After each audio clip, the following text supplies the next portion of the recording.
Hello and welcome. I am Suzanne Neufang. I'm CEO of GBTA, and I'm coming to you from GBTA Toronto in Canada 2022. And I'm so pleased to welcome Monica Lowry, who is Director of Sales for BCD Travel. Welcome, Monica. Thank you. It's wonderful to be here. It is, face to face, and lots of old friends here this week. Certainly part of what we've been talking about at this conference and other places has been the impact and our awareness of well-being coming out of the pandemic. So from your perspective, why is traveler well-being something that we're still concerned with at this point? Yeah, that's a great question. First of all, what is well-being, right? We define well-being as our health, our happiness, our comfort. Employee well-being is also a new initiative, right, which expands a little bit further to encompass physical, mental, emotional well-being while we're at work. But traveler well-being extends to things like business travel, where there are stressors that impact our employees off work and on work, so during the same hours. And I know we're all talking about how travel is coming back. We're seeing at BCD 50% or more of pre-COVID air transactions. And BCD Travel Research Innovation just did a survey on traveler well-being, and there were 875 participants globally. And 89% of them, although they say that they understand that employee well-being is a priority for the company, only 51% really feel like they're supported for traveler well-being.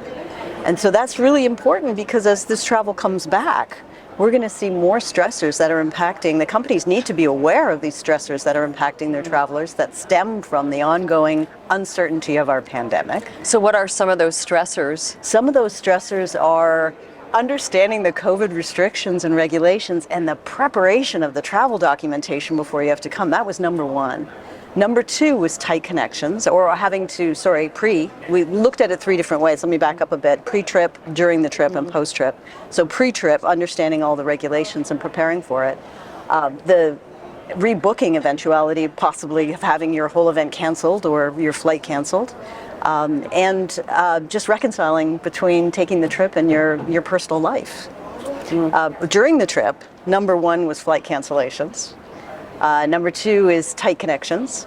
And number three is being in economy class for long haul trips. And post, no surprise, reconciling all the stuff you missed while you were away. Doing your expense reports, I think that's in any time. But also all the family and personal stuff that you've missed, and catching up with that too. So those were the stressors that really showed themselves. Is there something companies can do then to make those stressors less stressful as their travelers get back on the road and into the skies? That's an interesting question. The policy, or the survey really showed that there was some desires with policy that companies can impact their policies to help the well-being. Number one was direct flights. Number two was seat assignment in the airplane. Three was convenient hotels.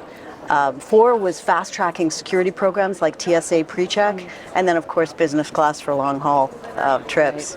And interestingly enough, there were other areas that the survey showed that there was well-being and life-work balance policies that could also impact some of the business travelers.